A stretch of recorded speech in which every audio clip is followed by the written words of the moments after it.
আজকে আমরা হলো চ্যাপ্টার 3 যেখান থেকে আমরা শেষ করছিলাম connection oriented transport, TCP, transmission control protocol, এটা আমরা শুরু করব। এবং কম্পিউটার নেটওয়ার্কিং এ মোস্ট চ্যালেঞ্জিং প্রবলেমের মধ্যে অন্যতম হলো ডেটার যে কমিউনিকেশন, ডেটার যে networking from one host to another host in the internet, সেটাকে রিলায়েবল করা। দ্যাট মিনস যা আমি পাঠাচ্ছি সমস্ত ডেটা রিসিভারে গিয়ে পৌঁছাবে, রিলায়েবল ডেটা ট্রান্সফার নিশ্চিত করা। তো এই রিলায়েবল ডেটা ট্রান্সফার নিশ্চিতের জন্য TCP is one of the most important protocol.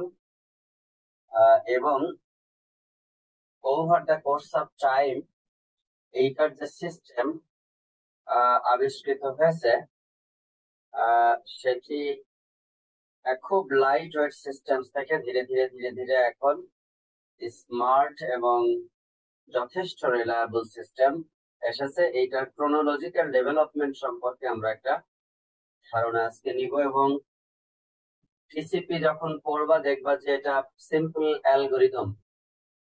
এইখানে এইখানে connection establishment, connection maintenance, connection closing এবং সেইটার যে ইউজেস, এইটা কতগুলি মেথডোলজি, ফিলোসফি ফলো করে চলে।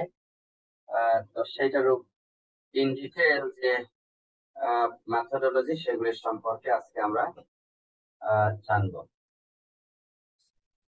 তো কানেকশন ওরিয়েন্টেড ট্রান্সপোর্টের মধ্যে টিসিপির সেগমেন্টের স্ট্রাকচার সম্পর্কে আমরা দেখবো। রিলায়েবল ডেটা ট্রান্সফার টিসিপি দিয়ে কিভাবে করা যায় সেগুলি সম্পর্কে জানবো। ফ্লো কন্ট্রোল এবং কানেকশন ম্যানেজমেন্ট সিস্টেম সম্পর্কে জানবো। এরপরে আমরা পরবর্তীতে আগামী সপ্তাহে principles of কনজেশন control, TCP কনজেশন control এগুলি নিয়েও পড়বো।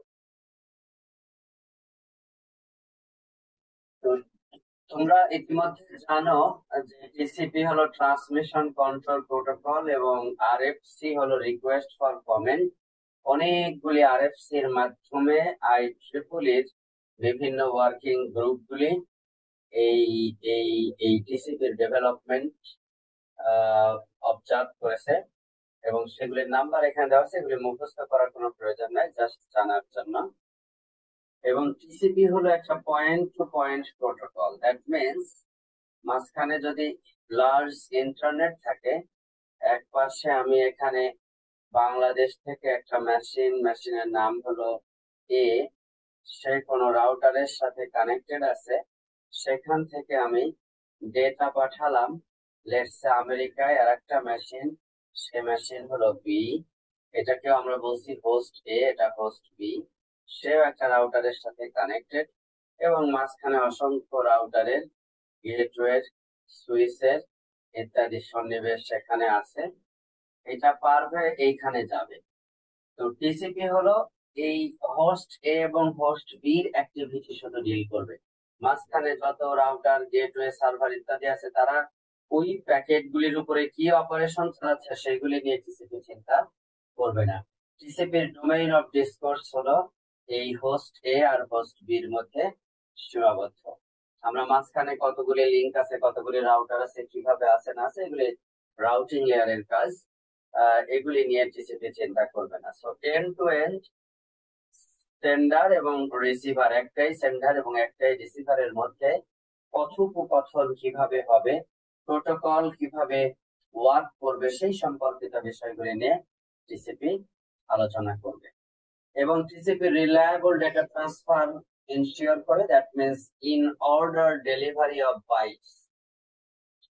সোর্সের কাছে যদি এরকম ডেটা থাকে 0তম বাইট থেকে শুরু করে এরকম 5000 বাইট ফর এক্সাম্পল, তাহলে সেরকম ছোট ছোট কতগুলি এরকম প্যাকেজে এটাকে বিভক্ত করবে, বিভক্ত করে এরকম প্রত্যেকটা প্যাকেট ইন অর্ডার, এইটা প্রথমে পাঠাবে, তারপরে এইটা, তারপরে এটা, তারপরে এটা, তারপরে এটা। এরকম ইন অর্ডার প্যাকেট গুলিকে সোর্স থেকে ডেস্টিনেশনে ট্রান্সফার করবে, এই জন্য আমরা এটাকে বলছি ইন অর্ডার। এবং no message boundaries, that means এটা 5000 বাইট হবে নাকি এটা 1 লাখ বাইট হবে না কত বাইট হবে, এর কোনো নির্দিষ্ট কোনো বাউন্ডারি নাই। যত বড় ফাইলই হোক না কেন, টিসিপি এরকম ছোট ছোট টুকরো টুকরো করে এক একটা প্যাকেট আকারে প্যাকেট গুলিকে পাঠাবে। টিসিপি লেয়ারে যখন সেগুলিকে আমরা টিসিপি সেগমেন্ট বলি, শব্দটা ব্যবহার করি সেগমেন্ট, টিসিপি সেগমেন্ট। এই টিসিপি সেগমেন্ট গুলি এক একটা টিসিপি সেগমেন্ট সে হলো পাঠাইতে থাকবে। এবং রিলায়েবল ট্রান্সফারের অর্থ হলো ইন অর্ডার, মানে প্রথমটা প্রথমে যাবে, তারপরে যাবে, এভাবে সিরিয়ালি সে পাঠাবে। টিসিপির কমিউনিকেশন হলো full duplex. Full duplex means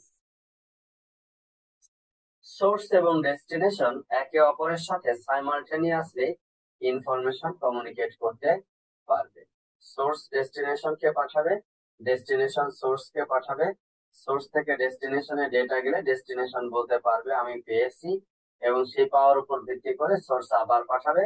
এভাবে কথোপকথনের মাধ্যমে বাইডিরেকশনাল ইনফরমেশন এক্সচেঞ্জের মাধ্যমে সেটা সে ইনশিওর করবে যে রিলায়েবলি ডেটার সবগুলি প্যাকেট, সবগুলি সেগমেন্ট সোর্স থেকে ডেস্টিনেশনে গিয়ে পৌঁছেছে।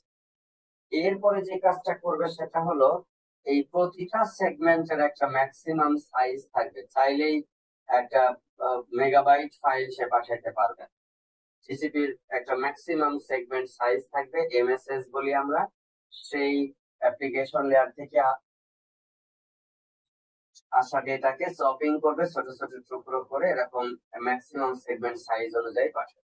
আমরা যদি ইথারনেটের কথা বলি, সাধারণত 1500 বাইট হয়, এর মধ্যে আনুমানিক 1460 বাইট মতো থাকে হলো payload, that means original information, বাকিগুলি থাকে হলো হেডার ইনফরমেশন। এছাড়াও প্রোটোকল ভেদে, সিস্টেমস ভেদে, লিংক ভেদে এই সাইজটা কত বাইট হবে সেটা ভ্যারি করে।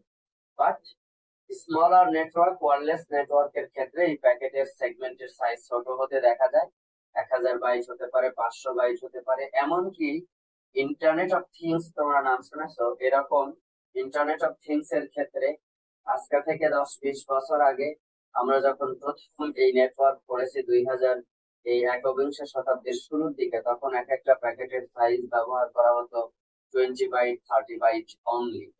এটা হলো নেটওয়ার্কের স্পিড অনেক কম ছিল, সেন্সর নোডগুলির ক্যাপাসিটি, প্রসেসিং ক্যাপাসিটি অনেক কম ছিল, ব্যাটারি এনার্জি অনেক কম ছিল। এই সমস্ত বিষয়গুলি বিবেচনা করে প্যাকেটগুলির সাইজ ছোট রাখা হতো। আজকে আইওটি ডিভাইস গুলি অনেক ক্যাপাসিটি সম্পন্ন হয়েছে, relatively higher computing, bandwidth, energy, communication, সকল ধরনের ফ্যাসিলিটি বেড়েছে। তো এগুলিতেও সেভারাল হান্ড্রেডস অফ বাইটস, এমনকি কিলোবাইট সাইজের প্যাকেট পর্যন্ত এখন দেখতে পাওয়া যায়। বাট টিপিক্যালি ইথারনেট নেটওয়ার্ক, যেটা আমরা লোকাল এরিয়া নেটওয়ার্ক ব্যবহার করে থাকি, সেখানে সাধারণত অ্যারাউন্ড 1500 বাইটের সেগমেন্ট ব্যবহার করা হয়ে থাকে। এরপরে আর একটা বিষয় আমরা দেখবো, সেটা হলো কিউমুলেটিভ অ্যাকনলেজমেন্ট। কিউমুলেটিভ অ্যাকনলেজমেন্ট হলো এই যে আমরা এখানে এটা পড়ছি, কিউমুলেটিভ অ্যাকনলেজমেন্ট, এটা একটা ছবি দিয়ে বোঝাই। এটা হলো সোর্স, এটা হলো তোমার ডেস্টিনেশন। একসাথে যদি একাধিক প্যাকেট এরকম পাঠিয়ে দেয়, তাহলে লেটস সে এটার নাম্বার হলো 1, এটার নাম্বার হলো 2, এটার নাম্বার হলো 3। প্যাকেট সোর্স থেকে ডেস্টিনেশনে পাঠানো হয়েছে কয়টা? 3টা। ডেস্টিনেশন করবে কি, প্রথম প্যাকেট পাওয়ার পরই সাথে সাথে ডেস্টিনেশন অ্যাকনলেজমেন্ট জানাবে না, একটা সার্টেন অ্যামাউন্ট অফ টাইম পর্যন্ত সে অপেক্ষা করবে। লেটস সে এইটা টিসিপি বেশিরভাগ ইমপ্লিমেন্টেশনে অ্যারাউন্ড 500 মিলিসেকেন্ড পরিমাণ সে ওয়েট করে। এর মধ্যে যদি 3টা প্যাকেট পায়, 3টা প্যাকেটের একসাথে অ্যাকনলেজমেন্ট পাঠাবে। এখন সে অ্যাকনলেজমেন্ট পাঠাবে যে তুমি আমাকে 4 নাম্বার প্যাকেট পাঠাও। অর্থ হলো সেন্ডার বুঝে নিবে যে 1 থেকে 3 পর্যন্ত যেগুলি আমি পাঠিয়েছিলাম সবগুলি সে পেয়ে গেছে। তো দেখো প্যাকেট পাঠালো সেন্ডার রিসিভারের কাছে 3টা, 1 নাম্বার 2 নাম্বার 3 নাম্বার। ডেস্টিনেশনে আসলে করার কথা ছিল কি, এই 1 নাম্বারের জন্য একটা অ্যাকনলেজমেন্ট, 2 এর জন্য একটা অ্যাকনলেজমেন্ট, 3 এর জন্য আরেকটা অ্যাকনলেজমেন্ট, 3টা অ্যাকনলেজমেন্ট পাওয়ার কথা ছিল। কিন্তু টিসিপি 3টা অ্যাকনলেজমেন্ট না পাঠায় 3টার পরিবর্তে একটা, অথবা 5টার পরিবর্তে একটা, অথবা 2টার পরিবর্তে একটা অ্যাকনলেজমেন্ট পাঠাবে। এটাকে আমরা বলি কিউমুলেটিভ অ্যাকনলেজমেন্ট, মানে অনেকগুলি ডেটা প্যাকেটের জন্য একটা অ্যাকনলেজমেন্ট পাঠাবে। সেটা কি, এই 500 মিলি সেকেন্ডের মধ্যে সে 3টা প্যাকেট পেয়েছে, 3টা প্যাকেটের একসাথে অ্যাকনলেজমেন্ট পাঠাবে। অ্যাকনলেজমেন্টের মধ্যে এরকম 4 দিয়ে দেওয়ার অর্থ হলো 1 থেকে 3 নাম্বার পর্যন্ত আমি পেয়ে গিয়েছি, তুমি এখন নেক্সট যেটা প্যাকেট সেটা তুমি এখন আমাকে পাঠাইতে পারো। এই ঘটনাকে বলা হয় হলো কিউমুলেটিভ অ্যাকনলেজমেন্ট, এটা টিসিপি ব্যবহার করে। পাইপলাইনিং ব্যবহার করে, দ্যাট মিন্স একই সাথে অনেকগুলি প্যাকেট সে পাঠাই দিবে। একটা পাঠাবে, তারপরে ওইটার অ্যাকনলেজমেন্ট আসবে, তারপরে আবার পাঠাবে না, ওইটা না। পাইপলাইনিং ব্যবহার করবে, একসাথে অনেকগুলি প্যাকেট পাঠাই দিবে, আবার সেন্ডার রিসিভারও একটা একটা করে প্যাকেট পাইতে থাকবে, এবং গ্রুপ গ্রুপ অনুযায়ী 3টা 4টা 5টা 10টা করে করে প্যাকেট একটা একটা করে সে হলো অ্যাকনলেজমেন্ট করতে থাকবে। এবং টিসিপি হলো কানেকশন ওরিয়েন্টেড প্রোটোকল, অর্থাৎ এখানে যে কোনো ডেটা পাঠানোর আগে প্রথমেই একটা কানেকশন এস্টাবলিশ হবে সেন্ডার এবং রিসিভারের মধ্যে, এবং রিসিভার যদি রেডি থাকে তাহলে সেন্ডার ডেটা পাঠাবে, রিসিভার রেডি না থাকলে সেন্ডার কোনো ডেটা পাঠাবে না। ফ্লো কন্ট্রোল আমরা পড়বো। ফ্লো কন্ট্রোল হলো সেন্ডার এত দ্রুত ডেটা রিসিভারের কাছে পাঠাবে না যেন রিসিভার সেটা ঠিক মতো রিসিভ করতেই না পারে। কাজেই রিসিভার যে রেটে ডেটা রিসিভ করতে পারবে সেই রেটেই সেন্ডার ডেটা পাঠাবে। ফ্লো কন্ট্রোল মেনটেন করবে, that means sender will not overwhelm receiver for receiving the data packets. এটা হলো বিষয়টা এরকম, ডিটেলস আমরা পরে পড়বো। এখানে ইন্টারনেট, এখানে আছে সেন্ডার, লেটস সে আবারও এটা হলো লেটস সে 100 Mbps একটা কানেকশনের মাধ্যমে কানেক্টেড আছে রিসিভার সেন্ডার এ, আর এটা হলো রিসিভার, এটা বি। লেটস সে রিসিভার মাত্র 50 kbps পরে হলো ইন্টারনেট কানেকশন। তাহলে খেয়াল করে দেখো, স্ট্যান্ডার্ড খুব দ্রুত ডেটা পাঠাইতে পারছে, 100 Mbps মেগাবিটস পার সেকেন্ড ডেটা পাঠাইতে পারবে। আমি যদি অ্যাসিউম করে নিই যে এই ইন্টারনেট ও 100 Mbps ডেটা কারেক্টলি ট্রাভেল করানোর জন্য যথেষ্ট স্পিড ইন্টারনেট ব্যাকবোনে আছে, তাহলে দেখো বটলনেক কন্ডিশন তৈরি হবে কোথায়, এই রাউটারে গিয়ে। রাউটার এখান থেকে পাঠাবে, রিসিভার 50 kbps এর বেশি রিসিভ করতে পারতেছে না, প্রতি সেকেন্ডে মাত্র 50 কিলোবিট পার সেকেন্ড রিসিভ করবে। তাহলে সেন্ডার ফার্স্ট হয়ে আসলে লাভ নাই, কারণ রিসিভার রিসিভ করতে পারতেছে না। তাহলে রিসিভারের বাফার কি হয়ে যাবে, ওভারফ্লো হয়ে যাবে। এই জন্য সেন্ডার যখন দেখবে যে রিসিভার 50 kbps এর বেশি রিসিভ করতে পারে না, সেন্ডারের ক্যাপাসিটি থাকা সত্ত্বেও 100 Mbps এ না পাঠিয়ে সে এখন এই 50 kbps এর এটা পাঠাইতে থাকবে। এই হলো একটা আন্ডারস্ট্যান্ডিং। অ্যাকচুয়াল ইমপ্লিমেন্টেশন কিভাবে করা হয় সেটা আমরা পরে দেখবো। সোজা কথা, ফ্লো কন্ট্রোল হলো sender will not send data to the receiver at such a speed which is not accommodatable by the receiver, or positively যদি বলি, সেন্ডার এমন রেটে ডেটা পাঠাবে যেটা রিসিভারের পক্ষে রিসিভ করা যে রেটে সম্ভব, তার চেয়ে বেশি রেটে সেন্ডার ডেটা পাঠাবে না। এটাই হলো ফ্লো কন্ট্রোল। তো সেটা আমরা পড়বো বিস্তারিত। এখন খেয়াল করে দেখো, একই সাথে যদি আমরা অনেকগুলি ডেটা প্যাকেট পাঠাতে চাই তাহলে আমার কি করতে হবে, টিসিপি সিকোয়েন্স নাম্বার মেনটেন করতে হবে, প্রত্যেকটা প্যাকেটকে একটা আলাদা আলাদা নাম্বারিং দিতে হবে। এই সিকোয়েন্স নাম্বার হলো, সে এই দেখো 0 নাম্বার বাইট থেকে শুরু করে 999 নাম্বার বাইট পর্যন্ত একটা সেগমেন্ট তৈরি করলো। 0 নাম্বার থেকে শুরু করে 999 নাম্বার বাইট পর্যন্ত ফার্স্ট সেগমেন্ট। তাহলে দ্বিতীয় সেগমেন্ট 1000 থেকে 1999 পর্যন্ত second segment, third segment, fourth segment, এরকম করে করে। তাহলে টিসিপি করে কি 1000 বাইটের যদি এমএসএস হয়, এখানে একটা এক্সাম্পল দিছে, 1000 বাইটের যদি এমএসএস হয় আর মোট যদি এরকম 500,000 বাইট এখানে থাকে, তাহলে তোমার 500টা এরকম সেগমেন্ট পাঠাইতে হবে। এবং সেটা শুরু হবে 0তম থেকে 999 একটা, আবার 1000 থেকে 1999 একটা, আবার 2000 থেকে 2999 একটা, এইভাবে করে করে 4,99,999তম পর্যন্ত মোট 500টা সেগমেন্ট এসে ভাগ করে নিবে। এবং প্রথম সেগমেন্টের আইডেন্টিফিকেশন হবে 0, দ্বিতীয় সেগমেন্টের আইডেন্টিফিকেশন হবে 1000, তৃতীয় সেগমেন্টের আইডেন্টিফিকেশন হবে হলো 2000, এরকম করে করে বাইট নাম্বার, শুরুর বাইট নাম্বারটা দিবে। আমি আগেই বলেছি টিসিপি হলো একটা বাইট ওরিয়েন্টেড প্রোটোকল। টিসিপি হলো একটা byte oriented protocol, that means byte by byte data sender পাঠাবে এবং রিসিভার রিসিভ করবে, এবং বাইটের উপরে ভিত্তি করে সে অ্যাকনলেজমেন্ট গুলি পাঠিয়ে দিবে। So this is fundamentally an important. এবং অ্যাকনলেজমেন্ট হলো সেন্ডার পাঠানোর পরে রিসিভার যখন রিসিভ করবে ডেটা, এবং তার জন্য একটা অ্যাকনলেজমেন্ট সে রিসিভারের কাছ থেকে সেন্ডারের কাছে পাঠিয়ে দিবে, সো দ্যাট সেন্ডার জানতে পারে যে আমি যে ডেটা পাঠিয়েছি সেটা কারেক্টলি রিসিভার পেয়েছে, এবং তার উপরে ভিত্তি করে নেক্সট ডেটা প্যাকেট গুলি আবার সে পাঠাইতে থাকবে। এরকম সিকোয়েন্স নাম্বার আমরা মেনটেন করবো, একসাথে অনেকগুলি ডেটা প্যাকেট আমরা পাঠিয়ে দিব সেন্ডার থেকে, সো দ্যাট রিসিভার পর পর সেগুলি রিসিভ করবে এবং সেগুলির অ্যাকনলেজমেন্ট সেন্ডারকে পাঠাইতে পারে। তো এজন্য টিসিপি যে সেগমেন্ট স্ট্রাকচার ব্যবহার করে সেটা ফান্ডামেন্টালি ইম্পর্টেন্ট আমাদের বোঝার জন্য। সেটা হলো 32 বিটের সে মেনটেন করবে, 16 বিটের হলো সিকোয়েন্স নাম্বার, সোর্সের নাম্বার এবং ডেস্টিনেশনের port number, 16 32 bit.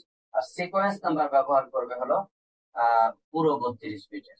That means 0 থেকে শুরু করে 2 টু দি পাওয়ার 32 -1 এতগুলি পর্যন্ত সাইমালটেনিয়াসলি সে সিকোয়েন্স নাম্বার দিতে পারবে। সো হিউজ নাম্বার কিন্তু টিসিপি সাপোর্ট করে। এবং এটার source port number 16 bit, destination port number 16 bit, sequence number হলো পুরো 32 বিট। এরপরে যেটা সেটা হলো অ্যাকনলেজমেন্ট নাম্বার। ওই সিকোয়েন্স নাম্বারের যে সাইজ, অ্যাকনলেজমেন্ট নাম্বারও একই সাইজ। অ্যাকনলেজমেন্ট নাম্বার সে ব্যবহার করবে আবারও 32 বিটের। তাহলে দেখো এখানে 32 বিট মানে 4 বাইট, এখানে 32 বিট মানে আরো 4 বাইট, 4 4 16, 4 4 8, এরপরে আবার অ্যাকনলেজমেন্টের জন্য 4 বাইট, 32 বিট, তার মানে 12। এরপরে হলো কতগুলি স্পেশাল ফিল্ড আছে, এটা হলো ইম্পর্টেন্ট, এগুলি তোমার জানা থাকা লাগবে, এগুলি বলছি।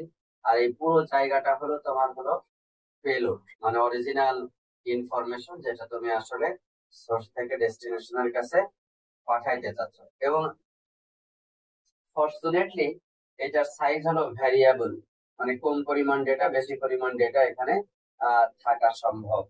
এবং এটা অ্যাপ্লিকেশন লেয়ারের ডেটার পরিমাণের উপরে ভিত্তি করে টিসিপি প্রত্যেকটা সকেটে ডেটা থাকবে সেটা সে হলো কি করতে পারে, নিশ্চিত করতে পারে। তো এইখানে দেখো এই পোর্ট যেটা 32 বিট, সেইখানে বেশ কতগুলি ইম্পর্টেন্ট ফিল্ড আছে, সেগুলির সম্পর্কে আমরা বলবো। এরপরে যেটা সেটা হলো ইন্টারনেট সেকশন। তোমরা এর আগেই পড়েছো ইন্টারনেট সেকশন, যেটা হলো ওয়ান্স কমপ্লিমেন্ট ব্যবহার করে সেখান থেকে টুস কমপ্লিমেন্ট করে একটা সেকশন তৈরি করে পাঠায়, সো দ্যাট ট্রান্সপোর্ট লেয়ারে যে সমস্ত ইরর আছে সেগুলি যেন সে চেক করতে পারে। এই ফিল্ডটা হলো হেডারের লেন্থ, মানে হলো এই যে এখানে অপশনাল ফিল্ড আছে, হেডারের মধ্যে অপশনাল ফিল্ড ব্যবহার করা হয়েছে নাকি হয় নাই, এখান থেকে শুরু করে এই পর্যন্ত এই হেডারের লেন্থ কত সেইটা বলে দেওয়ার প্রয়োজন আছে। কেন? এই পর্যন্ত সে হলো হেডার হিসাবে বাদ দিয়ে দিবে, এরপর ডেটা হিসাবে এখান থেকে এই পর্যন্ত ডেটা সে ডেটা হিসাবে অ্যাকসেপ্ট করতে থাকবে। এই কারণে হেডারের লেন্থ কত সেটা এখানে বলে দেওয়ার প্রয়োজন আছে। এই ফিল্ডটাকে ব্যবহার করা হয় না। তারপরেরটা হলো RSF। আর হলো রিসেট কানেকশন ম্যানেজমেন্ট, এস হলো সিনক্রোনাইজেশন সোর্স এবং ডেস্টিনেশনের মধ্যে, এটাও কানেকশন ম্যানেজমেন্ট, এফ হলো ফাইনাল কানেকশন টার্মিনেশনের জন্য। তাহলে কানেকশন এস্টাবলিশমেন্ট, কানেকশন ম্যানেজমেন্ট এবং কানেকশন টার্মিনেশনের জন্য এই তিনটা ফিল্ড ব্যবহার করা হয়। এই ফিল্ডটা ব্যবহার করা হয় অ্যাকনলেজমেন্ট, মানে এই সেগমেন্টটাকে অ্যাকনলেজমেন্টের জন্য কিনা। যদি অ্যাকনলেজমেন্টের জন্য হয় তাহলে এইটাকে সেট করে 1 করা হয়, আর যদি না হয় ডেটা হয় তাহলে হলো এটার ভ্যালু থাকবে হলো 0। 0 থাকলে বুঝে নিতে হবে এটা একটা ডেটা প্যাকেট, 1 থাকলে বুঝে নিতে হবে এটা একটা অ্যাকনলেজমেন্ট প্যাকেট। দ্যাট মিনস ইন্টারনেটে কোন প্যাকেটটা অ্যাকনলেজমেন্ট প্যাকেট এবং কোন প্যাকেটটা ডেটা প্যাকেট সেটা ইজিলি এখান থেকে বোঝা যাবে। আর এই অংশটা, এই 16 বিট ব্যবহার করা হবে হলো রিসিভ উইন্ডো ফ্লো কন্ট্রোল ম্যানেজমেন্টের জন্য। এক্স্যাক্টলি এই ফ্লো কন্ট্রোল ম্যানেজমেন্ট কিভাবে করা হয় সেটা আমরা পরবর্তীতে দেখব, কিন্তু এই 16 বিটের রিসিভ উইন্ডো রাখা হয়েছে ফ্লো কন্ট্রোল ম্যানেজমেন্টের জন্য। আর এখানে আরো দুইটা বিট আছে, সেটা হলো সিই, এটা হলো কনজেশন নোটিফিকেশনের জন্য। যদি এক্সপ্লিসিটলি ট্রান্সপোর্ট লেয়ারে আমরা কনজেশনটাকে নোটিফাই করতে চাই বিভিন্ন সোর্সকে এবং ইন্টারমিডিয়ারি রাউটার গুলিকে, তাহলে এই দুইটা বিট এখান থেকে ব্যবহার করা হয়ে থাকে। আর ইউ, এখানে আরেকটা ফিল্ড আছে, এটাকে আর্জেন্ট ডেটা পয়েন্টার বলে। আর্জেন্ট ডেটা পয়েন্টার ইউ হিসাবে ব্যবহার করা হয়ে থাকে। দ্যাট মিনস ডেটা ইটসেলফ না পাঠায় ডেটার লোকেশন বা লিংক যদি আমরা পাঠায় দিই তাহলে এইটা পাঠানো হবে আর্জেন্ট ডেটা পয়েন্ট। মানে ডেটা ইটসেলফ না পাঠায় যেটা কোথায় আছে সেটার লিংক যদি আমরা পাঠায় দেই তখন সেটাকে ব্যবহার করা হবে হলো আর্জেন্ট ডেটা পয়েন্টার, এই ফিল্ডটা সেখানে ব্যবহার করা হবে। তো টিসিপির সিকোয়েন্স নাম্বার একটু আগে তোমরা দেখলা যে এখানে হলো কত বিট ব্যবহার করা হয় বলতো সিকোয়েন্স নাম্বারিং এর জন্য? 32 বিট। 32 বিট ব্যবহার করা হয়, গুড। তারপরে হলো পোর্ট নাম্বারের জন্য কত বিট ব্যবহার করা হয়? 16 বিট। 16 bit, good.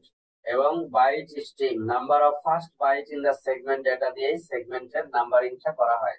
একটু আগে আমি যেরকম দেখাচ্ছিলাম ফার্স্ট যেটা দিয়ে ওইটা দিয়ে নাম্বারিংটা করা হবে, যে এই ফার্স্ট সেগমেন্টের নাম্বারিং হবে 0 দিয়ে, সেকেন্ড সেগমেন্টের নাম্বারিং হবে 1000 দিয়ে, থার্ড সেগমেন্টের নাম্বারিং হবে 3000 দিয়ে, ফোর্থ সেগমেন্টের নাম্বার হবে সরি থার্ডটা হবে হলো 2000 দিয়ে, ফোর্থটা হবে হলো 3000 দিয়ে। এরকম করে করে প্রথম যেটা বাইট নাম্বার ওই সেগমেন্টের সেটা দিয়ে নাম্বারিংটা করা হবে। যেরকম এখানে আমরা এখন একটা এক্সাম্পল দিয়ে দেখবো যেটা কিভাবে করা হয়ে থাকে। এই যে source port number, destination port number, sequence number, এই যে এখানে এইটা হলো আমার এখন সিকোয়েন্স নাম্বার। দেখো সবুজ গুলি যেগুলি সেগুলি হলো অলরেডি আমি এগুলির জন্য অ্যাকনলেজমেন্ট পেয়ে গিয়েছি, এগুলি পাঠিয়েছিলাম, অ্যাকনলেজমেন্ট পেয়ে গিয়েছি। হলুদ গুলি যেগুলি ডেটা পাঠানো হয়েছে কিন্তু এখনো পর্যন্ত অ্যাকনলেজমেন্ট পাওয়া যায় নাই। আর নীলগুলি যেগুলি সেগুলি হলো হেড অফ লাইন প্যাকেট, এই যে প্যাকেটটা হেড অফ লাইন প্যাকেট, এই প্যাকেটটা এখন পাঠানো হচ্ছে, তারপর এটা পাঠানো হবে, তারপর এটা, তারপর এটা, তারপর এটা, তারপর। এবং এগুলির সিকোয়েন্স নাম্বার হলো মোট যত প্যাকেট সাইজ তার সাথে মিল রেখে 1000 যদি হয় তাহলে আগেরটা যদি শেষ হয় 999-তে দ্বিতীয়টা 1000 দিয়ে শুরু হবে, আগেরটা যদি শেষ হয় 1999-তে পরেরটা 2000 দিয়ে শুরু হবে, আগেরটা যদি শেষ হয় 2999 দিয়ে তারপরটা 3000 দিয়ে শুরু হবে, এইভাবে করে মেনটেন করা হবে।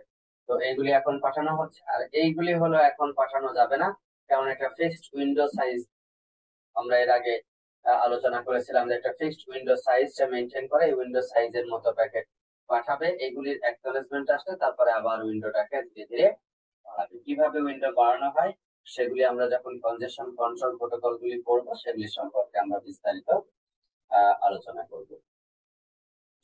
আর অ্যাকনলেজমেন্ট পাঠানোর সময় অ্যাকনলেজমেন্ট ফিল্ডে আমরা ওই অ্যাকনলেজমেন্টের নাম্বার 1 করে দিব, ওই ওই ওই ফ্ল্যাগ বিটটাকে 1 করে দিব, আর অ্যাকনলেজমেন্ট নাম্বার দিয়ে দিব হলো ওই পার্টিকুলার জায়গায়। এবং অ্যাকনলেজমেন্ট নাম্বার হয় হলো এখন পর্যন্ত যত বাইট আমি ইন অর্ডার রিসিভ করছি তার পরের বাইটটা দিয়ে এখানে পাঠিয়ে দিব।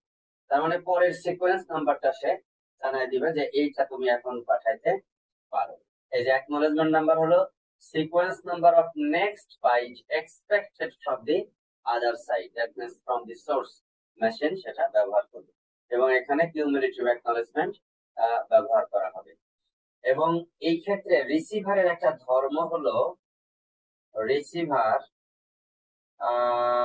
রিসিভার যে কাজটা করবে সেটা হলো সেন্ডার পাঠাচ্ছে, রিসিভার রিসিভ করছে, ধরো 1 পাঠালো, 2 পাঠালো, 3 পাঠালো।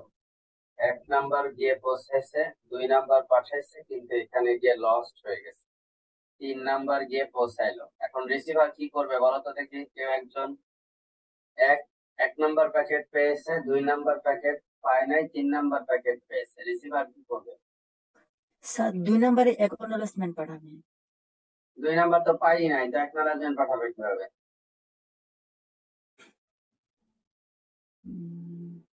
শুধু একেরটা পাঠাবে। অ্যাকনোলেজমেন্ট পাঠাবে। এটা মাথায় রাখো।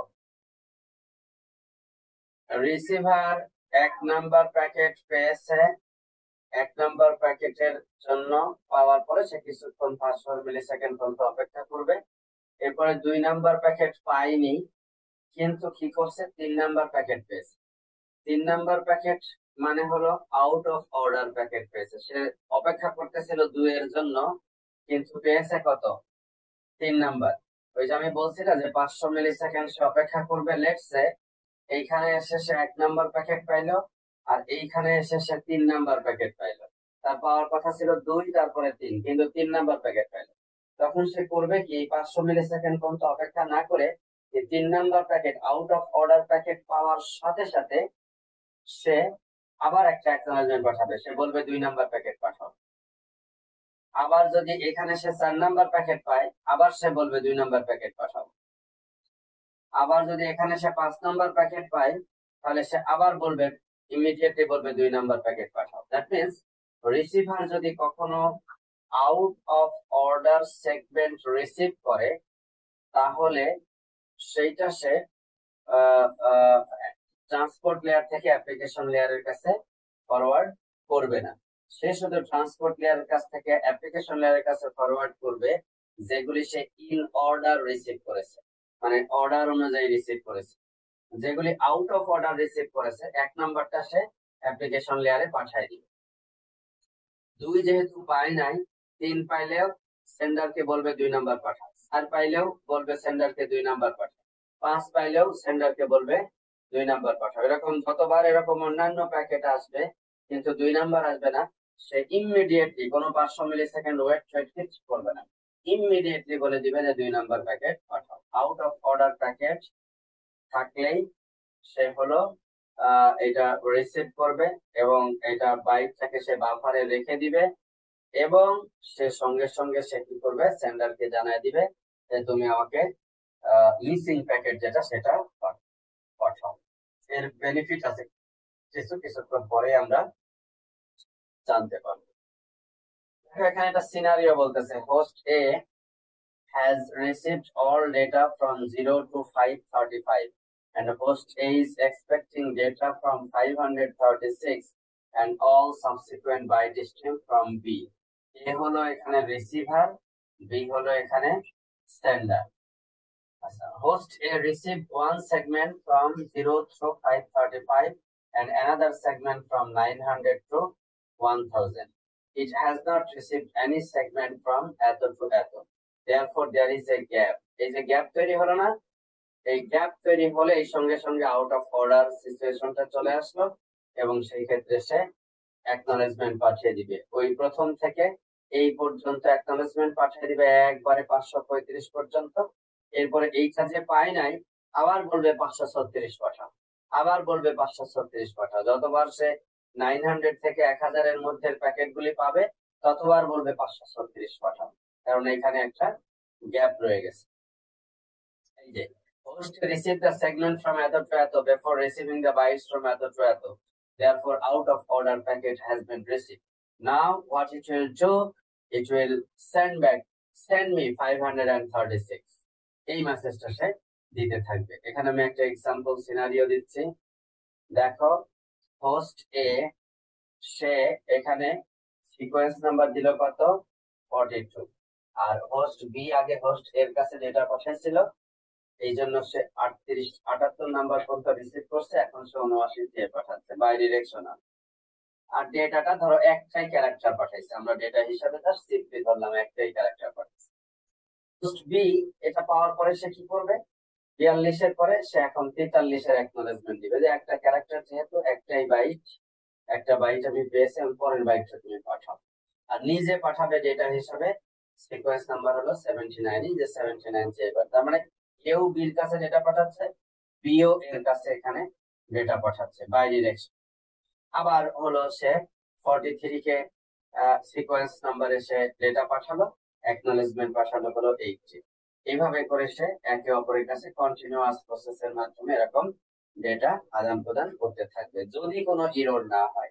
আমরা এখানে যে কন্ডিশনটা বর্ণনা করেছি সেটা হলো ইরর ফ্রি একটা সিচুয়েশন, যেন তারা পরপর ডেটাগুলি পাঠাইতে পারে। এখন প্রশ্ন হলো, একটা সেন্ডার যদি ডেটা পাঠায়, রিসিভার যদি কোনো কারণে রিসিভ না করে, প্যাকেট যদি লস্ট হয়ে যায়, এখানে রিসিভার তো জানেই না যে সেন্ডার কোনো ডেটা পাঠিয়েছিল নাকি পাঠায়নি, তাহলে সেন্ডার কিসের উপরে ভিত্তি করে এই ডেটা প্যাকেটের ম্যানেজমেন্টটা করবে? এজন্য দেখো, সেন্ডার ডেটা পাঠিয়েছে, রাস্তায় হারায় গেছে, রিসিভারটা ডেটা পায়নি, মনে করো এটাই ফার্স্ট প্যাকেট, তাহলে রিসিভার কিভাবে জানবে যে সেন্ডার আমার কাছে ডেটা পাঠাইছিল, তার অ্যাকনলেজমেন্ট অথবা নেগেটিভ অ্যাকনলেজমেন্ট কোনো কিছু পাঠাইতে হবে? জানতে পারবে না। এই না জানতে না পারার কারণে এখন যে কাজটা তোমাকে করতে হবে সেটা হলো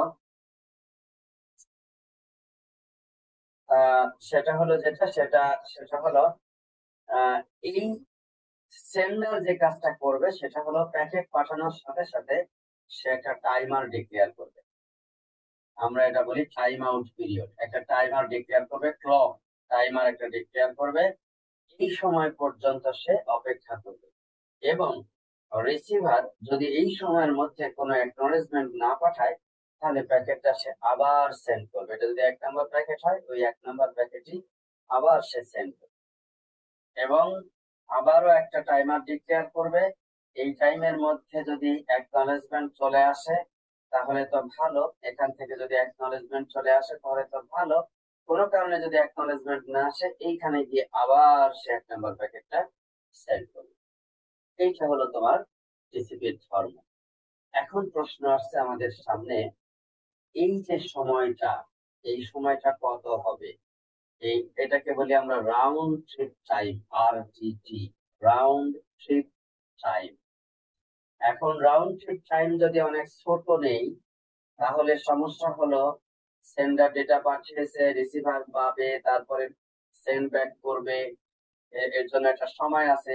এখন সেই সময়ের আগেই যদি সেন্ডার অধৈর্য হয়ে যায় এবং এটা খুব দ্রুতই যদি আবার রিসেন্ড করে দেয়, তাহলে এটা আননেসেসারি রিট্রান্সমিশন হবে এবং প্রিম্যাসিভ টাইম আউটের কারণে আননেসেসারি রিট্রান্সমিশন হবে, যেটা ব্যান্ডউইথের সঠিক ব্যবহারকে আসলে নিশ্চিত করবে না। অন দা আদার হ্যান্ড, এই টাইমটা যদি অনেক বড় টাইম নেয়, লঙ্গার একটা RTT, একটা টাইম আউট পিরিয়ড নেয়, তাহলে সমস্যা হলো সেন্ডার ডেটা পাঠালো কিন্তু দ্রুতই তার অ্যাকনলেজমেন্ট করার কথা ছিল, কিন্তু অ্যাকনলেজমেন্ট করে নাই, তারপরে অনেক লম্বা সময় ধরে সেন্ডার অপেক্ষা করার অর্থ হলো এই যে লিংকের ভিতর দিয়ে সে ডেটাটা ট্রান্সমিট করছে, এই লিংকের ইউটিলাইজেশনটা খুবই পোর হয়ে যাবে। দুই দিকেই সমস্যা, টু শর্ট RTT রাখলেও সমস্যা, টু লং RTT রাখলেও সমস্যা। টু শর্ট RTT রাখলে আননেসেসারি রিট্রান্সমিশন হতে পারে, টু লং RTT রাখলে এইটা স্লো রিয়াকশন হতে পারে, ফলে ব্যান্ডউইথের ইউটিলাইজেশন অনেক পোর হতে পারে। এই কথাটা চিন্তা করে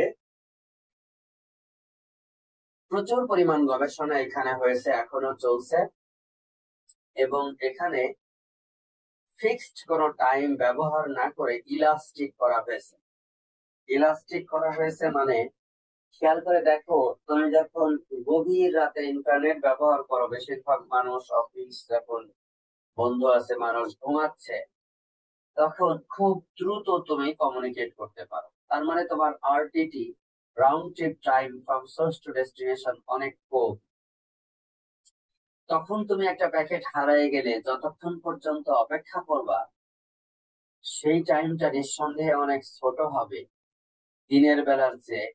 যে যখন খুবই বিজি পিরিয়ড, সমস্ত অফিস আদালত ইত্যাদি মানুষ ব্যস্ত আছে, সবাই ইন্টারনেট ব্যবহার করতেছে, তখন আরটিটি, রাউন্ড ট্রিপ টাইম, ওই সেম মেশিন থেকে সেম সার্ভারে তুমি কমিউনিকেট করতেছো, তখন কিন্তু রাউন্ড ট্রিপ টাইমটা বড় হবে। তো এই যে এক্সপেরিয়েন্স, সময়ের সাথে সাথে ইন্টারনেটের ব্যবহারের উপরে ভিত্তি করে আমাদের সোর্স টু ডেস্টিনেশনের মধ্যে টাইম যেটা লাগবে সেটা যে ভ্যারি করতেছে, এই কারণে এই টাইমটাকে ফিক্সড বা স্ট্যাটিক টাইম না ধরে একটা ডাইনামিক টাইম ধরা হয়েছে, এবং এজন্য একটা ম্যাথমেটিক্স, একটা ইকুয়েশন তৈরি করা হয়েছে যেন এই টাইমটা আমরা এস্টিমেট করতে পারি এবং একটা রেশনাল টাইম আমরা দিতে পারি। স্যাম্পল আরটিটি এর উপরে ভিত্তি করে আমরা এস্টিমেট করতে পারি একটা আরটিটি। এস্টিমেশন কি? স্যাম্পল আরটিটি আমরা নিব যে একটা প্যাকেট পাঠাবো, প্যাকেট পাঠিয়ে তার রেসপন্স কত সময়ের মধ্যে আসলো, প্যাকেট পাঠানো আর অ্যাকনলেজমেন্ট রিসিপশনের মধ্যে কত টাইম আছে, সেইটা আমরা নিব। সেজন্য রিট্রান্সমিশন যেগুলি আছে সেগুলি আমরা ইগনোর করব, করে সেই টাইমটা নিব এবং সেই টাইম অনুযায়ী আমরা স্যাম্পল আরটিটির উপরে ভিত্তি করে একটা হিসাব করব। এবং তারপরে আমরা স্মুদিং করব। স্মুদিং করব হলো, আমি একটু আগে স্যাম্পল আরটিটি এতটুকু ছিল, তার আগে স্যাম্পল আরটিটি এতটুকু ছিল, তার আগে স্যাম্পল আরটিটি এতটুকু ছিল, তার আগে স্যাম্পল আরটিটি এতটুকু ছিল। এখন যদি আমাকে প্রশ্ন করে, এইখানে এসে একটা প্যাকেট যখন আমি পাঠাবো তখন আমি কতক্ষণ অপেক্ষা করব? এই সময়টুকু অপেক্ষা করব, নাকি এই সময়টুকু অপেক্ষা করব, নাকি এই লম্বা সময়টুকু অপেক্ষা করব, নাকি এইটুকু অপেক্ষা করব? মানে অতীতের কোন এক্সপেরিয়েন্সটাকে আমি এখানে বিবেচনায় নিয়ে আসবো, এটা একটা কিন্তু প্রশ্ন। কেউ কি কোনো ধারণা করতে পারো? কোনো কোনো আইডিয়া দিতে পারো? এনিওয়ান?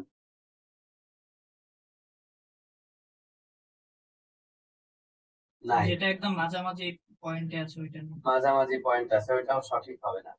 এখানে যেটা করতে হবে, এই অতীতের এই বিহেভিয়ার গুলিকে এনক্যাশ করে আমাকে একটা সার্টেন বিহেভিয়ার এখানে নিয়ে আসতে হবে ম্যাথমেটিক্যালি। আমরা একটা ইকুয়েশন ব্যবহার করব, ইকুয়েশনের নাম হলো exponentially weighted moving average. Average, এমনি যদি এভারেজ করি তাহলে এই চারটা যোগ করে ম্যাথমেটিক্যাল এভারেজ দিতে পারতাম। ম্যাথমেটিক্যাল এভারেজ আমরা নিব না। ম্যাথমেটিক্যাল এভারেজ নিলে ওইটা ভুল হবে। কেন ভুল হবে? হঠাৎ করে লাস্ট 4টার নিব নাকি 5টার নিব নাকি লাস্ট 20টার নিব, এটা তো আমরা বুঝতে পারবো না। এই জন্য আমরা করবো কি, মুভিং এভারেজ নিব। মুভিং এভারেজ কি সেটা একটু পরে আমি তোমাদেরকে শেখাচ্ছি। মুভিং এভারেজ কি, এবং এটা এক্সপোনেনশিয়ালি ওয়েটেড মুভিং এভারেজ নিব। তার মানে হলো রিসেন্ট যেগুলি এক্সপেরিয়েন্স আছে সেগুলির একটা ওয়েট নিব, আর হিস্টোরিক্যাল যেটা ওয়েট আছে সেইটার একটা ওয়েট নিব। হিস্টোরিক্যাল ওয়েটের আমরা একটু বেশি নিব, রিসেন্ট ওয়েট গুলির ইনফ্লুয়েন্সটা আমরা একটু কম নিব। নিয়ে এই স্যাম্পল আরটিটির উপরে ভিত্তি করে একটা এস্টিমেটেড আরটিটি তৈরি করব। পরের ছবিটা দেখলে খুব সুন্দরভাবে বোঝা যাবে। এই তারপরে দেখো ছবিতে এই নীল কালার যেটা, এই নীল কালার হলো স্যাম্পল আরটিটি। স্যাম্পল আরটিটি দেখো ভ্যারি করছে, ওই উপরে চলে গেছে, আবার এখানে এসে আবার নিচে নামছে, আবার এখানে গেছে আবার নিচে নামছে, আবার উপরে গেছে। এরকম করে sample RTT over the course of time in between two source and destination vary করতেছে। প্রশ্ন হলো, স্যাম্পল আরটিটি এই পরিমাণ চলে গেছে, তাহলে কি আমরা ওই পরিমাণ সময় অপেক্ষা করব? না, আমরা অপেক্ষা করব হলো এস্টিমেটেড আরটিটি, যেটা হলো এই পিঙ্ক কালার দিয়ে দেখানো হয়েছে। সেটা কিভাবে ক্যালকুলেট করা হয়েছে খেয়াল করে দেখো।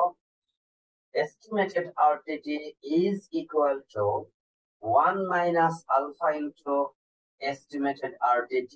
That means এখন যদি আমি টি সময় এটা ক্যালকুলেট করি, তাহলে টি সময় যদি এটা ক্যালকুলেট করি, তাহলে এইটা হলো টি মাইনাস 1 তম টাইমে এস্টিমেটেড আরটিটি যেটা ছিল সেটা হলো 8।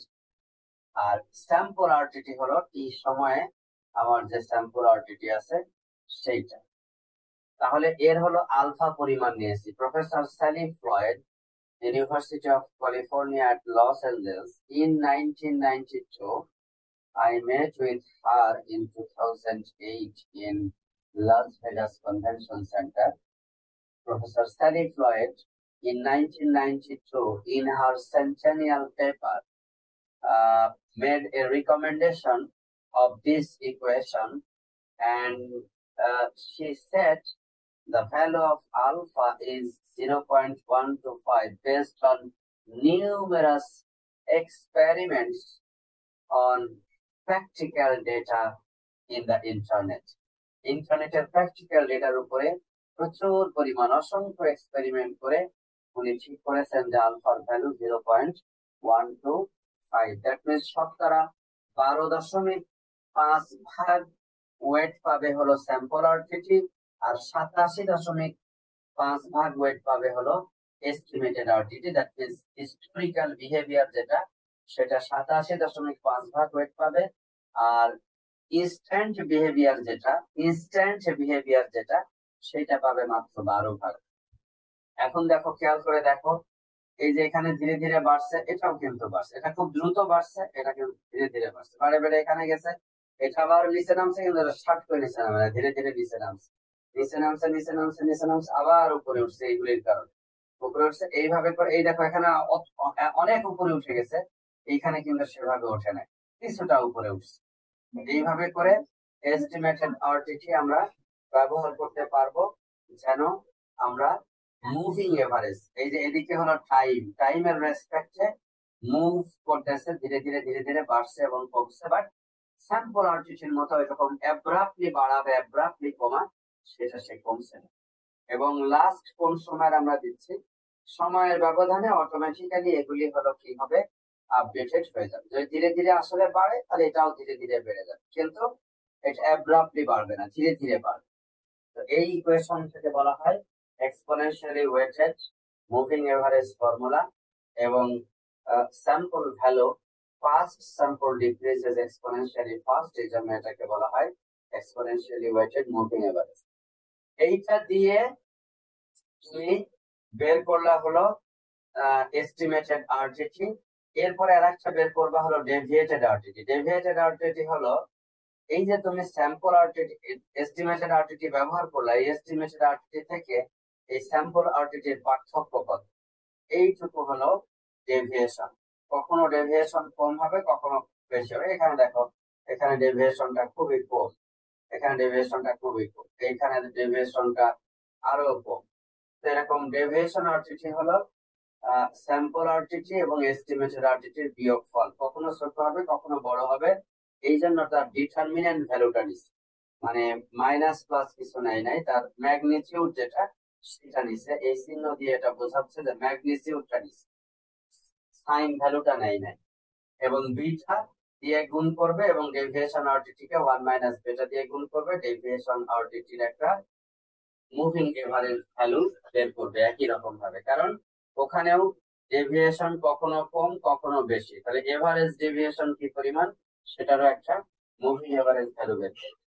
এরপরে হলো টাইম আউট ইন্টারভ্যাল, ওই ঘড়ির কাঁটা যেটা আমি বললাম যে কতক্ষণ অপেক্ষা করবে, সেইটা ঠিক করবে হলো estimated RTT plus 4 into deviation RTT. Estimated একটু ধৈর্যশীল, ডিসিপি একটু ধৈর্যশীল, এবং ডেভিয়েশন আরটিটির 4 গুণের সমান একটা মার্জিন রাখছে, একটা সেফটি মার্জিন রাখছে, তার সমান পরিমাণ সে অপেক্ষা করবে বিফোর রিসেন্ডিং এ ডেটা প্যাকেট। তার মানে একটা ডেটা প্যাকেট পাঠানোর পরে, সেন্ডার একটা ডেটা প্যাকেট রিসিভারের কাছে পাঠানোর পরে সে হলো একটা সার্টেন টাইম পর্যন্ত অপেক্ষা করবে, এইটাকে বলতেছি আমরা হলো টাইম আউট ইন্টারভ্যাল। এই টাইম আউট ইন্টারভ্যাল গণনা করা হবে হলো estimated RTT plus 4 into deviation RTT, এইটা দ্বারাই নির্ধারিত হবে। তাহলে দেখো, রাতের বেলা গভীর রাতে যখন বহু মানুষ ইন্টারনেট ব্যবহার করছে না, তখন তুমি ফাস্ট পাবা, তখন এস্টিমেটেড আরটিটির ভ্যালু অটোমেটিক্যালি কমে আসবে, ডেভিয়েশন আরটিটি অটোমেটিক্যালি কমে আসবে, তখন তোমার টাইম আউট ইন্টারভ্যালও ছোট হয়ে যাবে। আবার দিনের বেলা যখন হাইলি কনজেস্টেড এস্টিমেটেড আরটিটি বেড়ে যাবে, ডেভিয়েশন আরটিটিও বেড়ে যেতে পারে, ফলে তোমার টাইম আউট ইন্টারভ্যালও বেড়ে যাবে। তো ইলাস্ট্রিক্যালি তোমার time out interval sender data packet পাঠানোর পরে সে হলো মেনটেন করবে। তো এইটা হলো তোমার টাইম মেনটেনেন্সের যেটা তার ফিলোসফি, সেটা সে ব্যবহার করবে।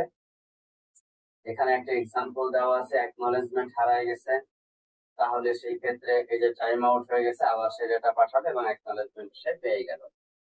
এখানে একটা দেখো, ডেটা পাঠাইছে, অ্যাকনলেজমেন্ট পাঠাইছে, কিন্তু অ্যাকনলেজমেন্ট আসতে অনেক সময় লেগে গেছে, এই সময়ের মধ্যে আসে নাই, ফলে আবার ডেটা পাঠানো হয়ে গেছে। কাজে প্রিম্যাসিভ টাইম আউট যেন না হয়।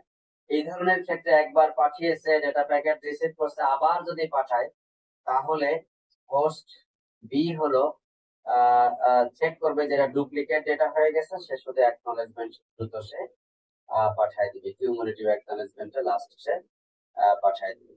আর এই সমস্ত ক্ষেত্রে অ্যাকনলেজমেন্ট যদি হারায় যায়, প্রথমটা হারায় গেছে, পরেরটা পাইছে, এখানে আবার অ্যাকনলেজমেন্ট পাঠালো, এই অ্যাকনলেজমেন্ট হারায় গেলে তাতে কোনো ক্ষতি নাই, কারণ কিউমুলেটিভ অ্যাকনলেজমেন্টের থিওরি অনুযায়ী সে 120 কে অ্যাকনলেজ করেছে, 100 আর 20 বাই যে ডেটা, তাহলে 120 কে অ্যাকনলেজ করেছে, মানে রিসিভার সেন্ডার বুঝে নিবে যে এই সিকোয়েন্স নাম্বার 92 দিয়ে শুরু প্যাকেটও সে পেয়েছে, 100 দিয়ে শুরু প্যাকেটও সে পেয়েছে, যে কারণে আমাকে 120 অ্যাকনলেজমেন্ট সে করেছে।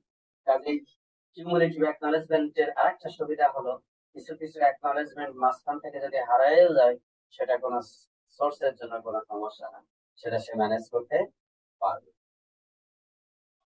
আর টিসিপির আরেকটা গোল হলো সে ফাস্ট রিট্রান্সমিট করে। ফাস্ট রিট্রান্সমিট কি, এইটা দেখো, এটা খুব গুরুত্বপূর্ণ। ফাস্ট রিট্রান্সমিট যদি আজকের ক্লাসটা আমরা শেষ করব। ফার্স্ট রিট্রান্সমিট কি, দেখো প্যাকেট একটা পাঠাইলো, এরকম অনেকগুলি প্যাকেট পাঠিয়েছে, এখানে আমরা 1 2 3 4টা প্যাকেট দেখতে পাচ্ছি। এখন এখানে পাঠানোর পর টাইম আউট ডিক্লেয়ার করছে, এই পর্যন্ত হলো টাইম আউট। এখন খেয়াল করে দেখো, 1 নাম্বারটা পেয়েছে, 2 নাম্বারটা পায়নি, তাহলে এইটা পাওয়ার পরে রিসিভার কি করবে বলো তো? 3 নাম্বারটা পাওয়ার পরে বলো, একজন বলো। যেহেতু আউট অফ অর্ডার, এর জন্য হচ্ছে সেকেন্ডের জন্য অ্যাকনলেজমেন্ট তো পাঠাবে। 2 নাম্বার চেয়ে পাঠাবে, তাই না? 2 জি নাম্বারটা স্যার। চেয়ে পাঠাবে, এইটা চেয়ে পাঠাবে। 100 আর 120 অ্যাকনলেজমেন্ট বলবে যে 120 এ 120। এইটা পাওয়ার পরে সে কি করবে বলো? 4 নাম্বার পাওয়ার পর সে কি করবে? তো স্যার পরেরটা 5 নম্বরের। না, আবারও 120 চেয়ে পাঠাবে। আচ্ছা হ্যাঁ স্যার, ওটা ওটা তো তো এখন মিসিং, আসেন। ওটা তো মিসিং, জি স্যার। আবারও 120 পাঠাবে। আর হলো এই হোস্ট এ হলো ডেটা প্যাকেট পাঠিয়েছে, এখন সে ওয়েট করতেছে এই পর্যন্ত। এই পর্যন্ত ওয়েট না করার আগ পর্যন্ত সেটা কিছু করার কথা না, এখন পর্যন্ত আমরা যা শিখেছি। এই পর্যন্ত ওয়েট করবে, ওয়েট করে যদি এটা অ্যাকনলেজমেন্ট না আসে, তখন এখানে সে রিট্রান্সমিট করবে। কিন্তু ফার্স্ট রিট্রান্সমিট বলছে যে মাঝখান থেকে যদি একটা প্যাকেট হারিয়ে যায় কিন্তু অন্য প্যাকেট গুলি যদি পেতে থাকে, তাহলে out of order packet receive করার সাথে সাথে রিসিভার মিসিং প্যাকেটের জন্য সে পাঠাবে 120 অ্যাকনলেজ করলে, এটাতেও 120 দিয়ে পাঠাবে, এটাতেও বলবে তুমি আমাকে 120 পাঠাও, ঠিক আছে? ও 120 না, সরি 92 পাঠিয়ে পাইছে, তো 100 সে পাঠাবে, সরি 100 সে পাঠাবে, শুরুতে 100 এ, শেষে হলো 100। এরপরে আবার সে কি করবে, 100 সে পাঠাবে, যে 100 দিয়ে শুরু যে সেগমেন্ট ওইটা পাঠানো। দেখো এই জায়গায় এসে সেন্ডার এই 100 কয়বার পাইলো একই প্যাকেটের জন্য? 3 বার। এইটাকে বলা হয় 3 ডুপ্লিকেট অ্যাকনলেজমেন্ট। 3 ডুপ্লিকেট অ্যাকনলেজমেন্ট পাওয়ার সাথে সাথে এই টাইম আউট পর্যন্ত অপেক্ষা না করে সে ওই প্যাকেটটা রিট্রান্সমিট করে দিবে। বুঝছো কথা? ওই প্যাকেটটা কি করে দিবে সে? রিট্রান্সমিট রিট্রান্সমিট করে দিবে। সিকোয়েন্স 100 আর হলো 20 বাইট ডেটা প্যাকেট। ঠিক আছে, এইটা তাহলে কি এই এখানে জন্য বলা একাধিক হচ্ছে এটাকে ফার্স্ট রিট্রান্সমিট। মানে এখন তো রিট্রান্সমিট করার কথা ছিল এইখানে এসে, এই পর্যন্ত সে অপেক্ষা করছে না। 3 ডুপ্লিকেট অ্যাকনলেজমেন্ট পাওয়ার সাথে সাথে সেটা করে দিবে এবং ওই টাইমারটা, এই টাইমার আর থাকবে না, এই টাইমারটা এখানে আবার নতুন করে সে ডিক্লেয়ার করবে। টাইমার আবার নতুন করে ডিক্লেয়ার করবে, রিস্টার্ট করবে। এইটাকে বলা হয় টিসিপি ফার্স্ট রিট্রান্সমিট। এবং এটা একাধিক টিসিপির মধ্যে সেই পদ্ধতিটা আছে। এই যে অ্যাকনলেজমেন্ট আসলো, 100 সে পাঠালো, 100 সে পাঠালো, 3 বার পেয়েছে, 3 বার ডুপ্লিকেট অ্যাকনলেজমেন্ট পেয়েছে, 3 ডুপ্লিকেট অ্যাকনলেজমেন্ট পেয়েছে, সাথে সাথে ওইটা রিট্রান্সমিট করে দিবে, সাথে সাথে প্যাকেটটা রিট্রান্সমিট করে দিবে। Make sense? এইটার উপরে ভিত্তি করে এটাকে বলা হয় first retransmit. If the sender receives 3 additional acknowledgement for the same data, we call it triple duplicate acknowledgement. Resend the unhacked segment with the smallest sequence number that is lost. এই যেটা lost হয়ে গেছে ওইটা অবশ্যই পাঠাই। So আজকে এই পর্যন্তই। আগামী দিন আমরা ফ্লো কন্ট্রোল এবং কনজেশন কন্ট্রোল এবং অন্যান্য বিষয়গুলি নিয়ে আমরা আলোচনা করব। তো এখানে আমি রেকর্ডিংটা বন্ধ করে দিচ্ছি এবং তার উপরে ভিত্তি করে আমরা এখন চলে